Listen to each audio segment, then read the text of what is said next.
বিশ্বজুড়ে তীব্র তাপপ্রবাহ, ঘূর্ণিঝড়, বন্যা ও দাবানল এখন প্রতিদিনের খবর। জলবায়ু পরিবর্তনের ফলে শুধুমাত্র তীব্র তাপদাহের মতো মৃত্যু ফাঁদে প্রতি বছর মারা যাচ্ছে ৫ লাখেরও বেশি মানুষ। এমন পরিস্থিতি মোকাবিলায় $৩০ কোটি তহবিল ঘোষণা করেছে রকফেলার ফাউন্ডেশন নামে একটি দাতা গোষ্ঠী।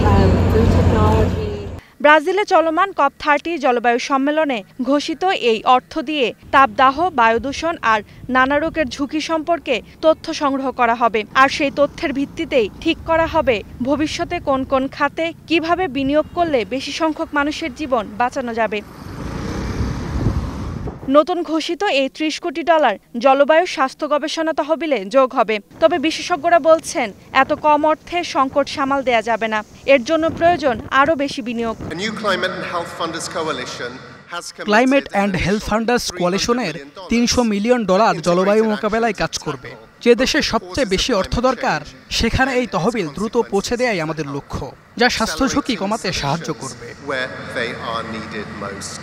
দ্য ল্যান্সেটের অক্টোবরের এক প্রতিবেদনে বলা হয়েছে, জলবায়ু পরিবর্তনে বেড়ে যাওয়া তীব্র তাপদাহে বছরে প্রায় 5,50,000 মানুষের মৃত্যু ঘটছে।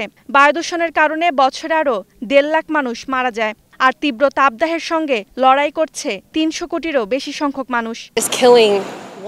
অতিরিক্ত গরমে এখন প্রতি মিনিটে একজন করে মানুষ মারা যাচ্ছে। তাই আমাদের স্বাস্থ্য ব্যবস্থাকে নতুনভাবে গড়ে তুলতে হবে। বর্তমানে যে স্বাস্থ্য ব্যবস্থা আছে তা মূলত সংক্রামক রোগ মোকাবেলার জন্য তৈরি করা হয়েছিল, কিন্তু এখন পরিস্থিতি বদলে গেছে।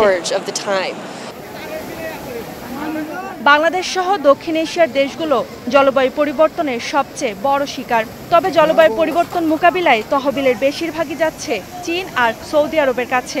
স্বল্পোন্নত দেশগুলোকে তহবিল থেকে আর্থিক সহায়তা না দিয়ে দেয়া হচ্ছে ঋণ, আর ঋণের জালে আটকা পড়ছে দেশগুলো।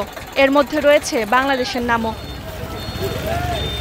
Roksana Rimi, star news.